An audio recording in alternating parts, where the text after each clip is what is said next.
Walking is probably the most underrated health intervention that exists after 40. Not a gym membership, not a supplement stack, not an expensive protocol, just walking. And the research on what consistent daily walking does to your body is genuinely remarkable. Most people have absolutely no idea how far these benefits actually go. Stick with me, because by tomorrow, you will be walking. Quick note, not a doctor, not medical advice. But here's what I promise. I'm going to explain what's actually happening inside your body in a way that a 10-minute doctor's appointment never will. Always check with your healthcare provider before making any changes. Okay, let's go. Before we get into the 9 benefits, let's understand why walking becomes such a significant lever, specifically after 40. Because the research isn't just saying walking is good for you in a general sense. It's saying that the specific physiological changes happening in your body after 40 make consistent daily walking one of the most targeted interventions available. After 40, several systems are simultaneously declining: cardiovascular function, insulin sensitivity, muscle mass, joint health, cognitive function, and mood regulation. We've covered each of these in dedicated videos on this channel: cortisol, testosterone, insulin resistance, blood pressure, kidney health. And what makes walking remarkable is that it addresses every single one of these systems simultaneously, not through one mechanism, through multiple distinct pathways operating in parallel. The other thing worth saying up front, and this surprised me when I first dug into the data, is that you don't need to be hitting 15 or 20,000 steps a day to see meaningful benefits. The research consistently shows that the major benefits plateau somewhere between 7,000 and 8,000 steps per day for most people. That is genuinely achievable for the vast majority of adults. The barrier isn't physical capacity, it's habit, and we'll cover the specific framework for building that habit at the end of this video. Let's look at the benefits. Benefit 1. Your cardiovascular risk drops significantly. The evidence here is about as robust as it gets in lifestyle medicine. A large meta-analysis published in the European Journal of Preventive Cardiology collected data from over 400,000 people and found that walking was associated with a significant reduction in cardiovascular mortality, and the dose-response relationship was incredibly clear. More steps correlated with lower risk, with benefits starting to plateau somewhere between 7,000 and 10,000 steps per day for cardiovascular outcomes specifically. What's happening physiologically is that regular walking improves endothelial function, the health of the inner lining of your blood vessels.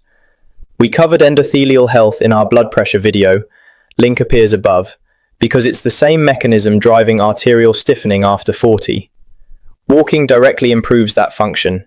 It reduces arterial stiffness, improves resting blood pressure, improves your lipid profile, and reduces systemic inflammation, all independent cardiovascular risk factors addressed simultaneously by a single daily habit. The landmark Nurses' Health study followed over 72,000 women for 8 years and found that those who walked briskly for at least 3 hours per week had a 35% lower risk of heart attack compared to sedentary individuals. 35% from walking? That is a staggering reduction from something that cost nothing. Benefit 2. Your blood pressure improves measurably. This one deserves its own section because hypertension is one of the most significant and most silent drivers of long-term damage after 40, damaging blood vessels gradually over years and driving heart attacks, strokes, and kidney disease simultaneously. A large study published in the Journal of Hypertension looking at walking interventions found average reductions of around 3 to 4 millimeters of mercury in systolic blood pressure from regular walking programs. That might sound modest, but in population terms, a 3-point reduction in average systolic blood pressure is associated with significantly reduced rates of stroke and heart attack. And for people with stage 1 hypertension, that kind of reduction from lifestyle alone can sometimes be enough to avoid or delay medication. We covered the full dietary and lifestyle toolkit for blood pressure, also in our blood pressure video, and consistent daily walking sits alongside hibiscus tea, beetroot juice, and magnesium as one of the most evidence-backed non-pharmaceutical interventions available. Benefit 3. Your blood sugar control improves dramatically. Every time you walk, your contracting leg muscles take up glucose from the bloodstream through a pathway that is partially independent of insulin. The muscle contraction itself drives glucose into the muscle cells, meaning you don't need insulin to be working perfectly for this to happen. This is why walking after meals specifically is one of the most effective ways to blunt the post-meal glucose spike that would otherwise occur. A study published in Diabetes Care found that 3 15-minute walks after meals reduced 24-hour blood glucose levels more effectively than a single 45-minute walk taken at another point in the day. The timing genuinely matters. And for people who are insulin resistant or pre-diabetic, which as we covered in our insulin resistance video, link appears above, affects a significant proportion of adults over 40, this is not a minor finding. Consistently lower meal glucose means lower average insulin levels, less glycation damage to blood vessels, and over time a meaningful reduction in the metabolic drivers of chronic disease. It costs nothing and has zero side effects. Benefit 4. Your kidneys are protected. A large study that followed over 6,000 people with chronic kidney disease found that those who walked regularly had a significantly lower risk of progression to kidney failure compared to those who were sedentary, even after controlling for all other variables. The mechanisms are largely indirect, but absolutely real. Regular walking reduces blood pressure, which directly reduces the filtration pressure inside the glomeruli, the tiny filtering units in the kidney, slowing the rate of kidney damage over time.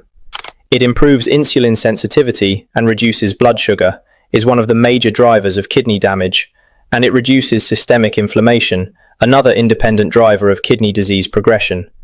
We built an entire video around the dietary interventions for kidney health. Link appears above. And consistent daily walking is the lifestyle companion to everything covered there. And we haven't even covered the benefit that surprised me most when I dug into the research, the one that most people would never associate with something as simple as a daily walk. That's benefit 8, and it's coming up right after this. A quick mention. If you like any of the t-shirts that I am wearing in the videos, designed by my wife Jill, they can be purchased from the Geek Your Health website, link in the description, okay? Let's get back to the video. Benefit 5. Your liver fat reduces. Fatty liver disease affects roughly 25 to 30% of adults in the developed world, and most people who have it will never know until it's already progressing. It develops when fat accumulates in liver cells, initially causing no symptoms, but potentially progressing over years to inflammation, scarring, and eventually cirrhosis and liver failure. A systematic review published in the Journal of Hepatology found that exercise interventions, including moderate intensity walking, significantly reduced liver fat, even in the absence of significant weight loss. That's a critical point. The liver benefits aren't just about losing weight. The movement itself has a direct metabolic effect on how the liver handles fat. Regular walking increases the rate at which the liver oxidizes fatty acids, reduces the delivery of free fatty acids from fat tissue into the liver, and improves insulin sensitivity, which reduces the fat-producing signaling that drives accumulation in the first place. Benefit 6. Your joint health actually improves. Most people assume that walking is bad for their joints, especially their knees, and that if they have arthritis, they should rest. The evidence says almost the exact opposite. Cartilage doesn't have its own blood supply. The only way it gets nutrients is from the fluid inside the joint, and that fluid only gets circulated when you move. When joints stop moving regularly, they become stiffer, less nourished, and more likely to break down over time. The Osteoarthritis Initiative, a large long-term study that followed thousands of people with or at risk of knee arthritis, found that people who walked regularly had less pain and less loss of function over time than those who didn't walk. Walking also builds the muscles around your joints, quads, glutes, hips, and stronger muscles mean less pressure going directly through the joint itself. They act as shock absorbers, protecting the joint over time rather than wearing it down. Benefit 7. Your muscle mass is better preserved. As we covered in our creatine video and our testosterone video, both linked in the description, sarcopenia, the progressive loss of muscle mass after 40, is one of the most significant and most underappreciated drivers of frailty, metabolic dysfunction, and loss of independence as we age. Walking isn't the same as lifting weights, and if building muscle is the goal, resistance training is the primary tool. But for preserving the muscle you have, maintaining coordination, and slowing age-related decline, consistent daily walking makes a meaningful difference. A study in the American Journal of Clinical Nutrition found that people who walked more each day held on to significantly more lean muscle mass over a 4-year period compared to those who didn't. Part of that is metabolic. Walking helps the body use insulin properly, which supports muscle maintenance. And part of it is neurological. Keeping your legs moving every day maintains the brain-to-muscle connection that becomes increasingly important for balance and fall prevention after 40. Benefit 8. Your brain and mental health transform. This is the one that surprised Nate most, because the research here goes significantly further than most people expect from a walking study. Walking measurably reduces depression, reduces anxiety, improves mood, and lowers cortisol levels. These are not small effects. An enormous study published in the British Journal of Sports Medicine found significant reductions in depression scores from walking across multiple studies and multiple populations. The mechanisms include the release of endorphins and endocannabinoids, the brain's natural mood-lifting compounds, and the reduction of cortisol, which we covered in detail in our cortisol video. Link appears above. But the most remarkable finding is about BDNF, brain-derived neurotrophic factor. BDNF is essentially a fertilizer for your brain cells. It helps existing neurons survive and new ones to grow. Walking consistently raises BDNF levels, and higher BDNF is linked to better memory, sharper thinking, and a significantly lower risk of dementia. The Framingham Heart Study, one of the longest-running health studies in history, found that people who moved more had significantly lower rates of dementia over the long term. For a generation facing an epidemic of cognitive decline after 40, this is not a peripheral finding. It is one of the most important pieces of public health evidence available. Benefit 9. You live longer. Add all 8 benefits together: better heart health, lower blood pressure, better blood sugar, protected kidneys and liver, healthier joints, more muscle, better brain, and the overall effect on lifespan is significant. A study published in JAMA Internal Medicine followed almost 5,000 older women and found that those walking around 7,500 steps a day had significantly lower death rates from all causes compared to those doing around 2,500. All causes. And the benefits leveled off at around 7,500 steps, not 15,000 or 20,000, just 7,500 daily steps, consistently. Why these benefits are amplified after 40. It's worth pausing to understand why walking becomes such a disproportionately powerful intervention specifically after 40, rather than at any other point in life. After 40, multiple systems are simultaneously under pressure: hormonal, metabolic, cardiovascular, musculoskeletal, and neurological. Each of the 9 benefits we've covered directly addresses one or more of those systems. And because those systems are interconnected, cortisol driving insulin resistance driving cardiovascular risk affecting kidney function, improving any one of them through walking produces ripple effects across all the others. The research also shows that sedentary behavior becomes dramatically more damaging after 40 than it was in earlier decades. The body's compensatory capacity, its ability to absorb lifestyle stress without producing measurable decline, reduces after 40. What was manageable at 30 starts producing visible consequences at 45. Walking isn't just beneficial after 40.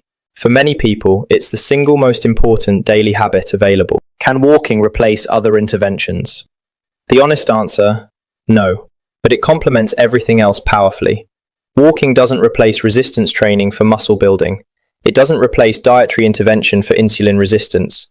It doesn't replace magnesium supplementation for sleep quality.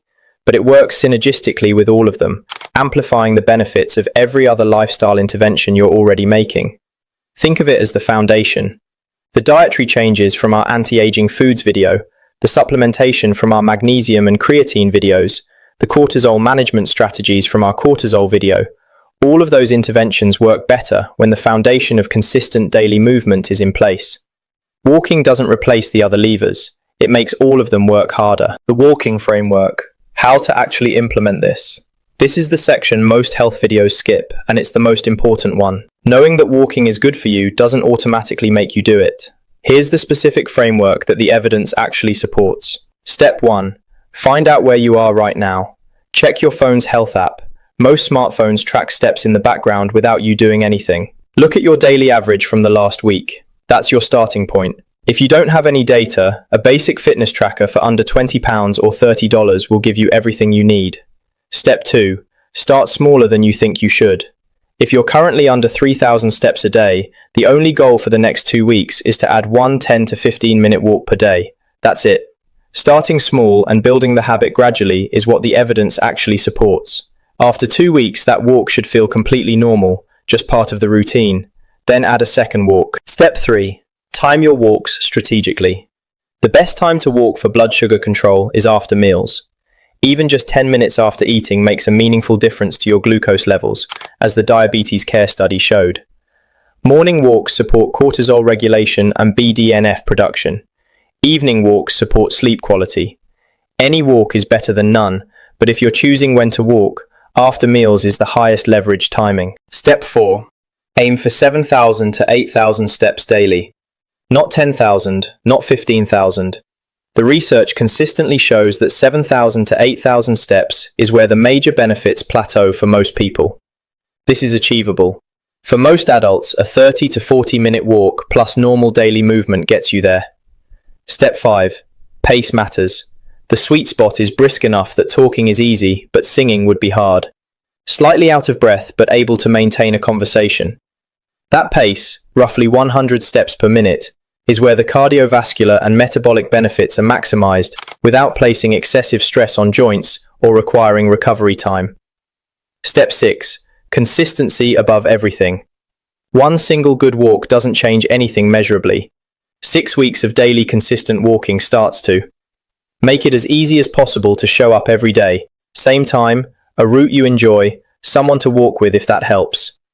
The habit architecture matters more than any individual walk. Here's your homework, and it starts today, not next week. Open your phone right now and check your average daily steps from the last 7 days. Just look at the number, then drop it in the comments below. I want to know where people are actually starting from because it genuinely informs which video I make next. Then pick one of these 3 starting points based on where you are. Under 3,000 steps, add one 10-minute walk after dinner tonight. Just one. Do it every day for 2 weeks. 3,000 to 6,000 steps, add one 15-minute post-meal walk daily and aim to reach 7,000 steps within 4 weeks. Already at 7,000 plus, focus on pace. Make sure you're hitting that brisk conversational pace rather than a slow stroll for at least half your daily steps. Drop your starting number in the comments. I read every single one. So there they are. 9 things that happen to your body when you walk every day after 40. Cardiovascular risk drops. Blood pressure improves. Blood sugar control transforms. Kidneys are protected. Liver fat reduces. Joints get healthier. Muscle is better preserved. Brain function and mental health improve significantly, and you live longer. None of this requires a gym membership. None of it requires expensive equipment. None of it requires a specific diet or supplement stack. It requires a pair of shoes and a consistent daily decision. If you want to go deeper on the blood pressure connection, the insulin resistance piece, the kidney health science, the cortisol and brain health link, or the creatine and muscle maintenance research, all of those videos are linked in the description below. Every topic connects to what we covered today, and if I did a good job explaining this today, a thumbs up and subscribe genuinely helps more people find this video. That's the whole point of doing this. I'm Nate. This is Geek Your Health. Check out geekyourhealth.com for more. There's a free guide waiting for you there. Stay curious, get your steps in, and I'll see you in the next one.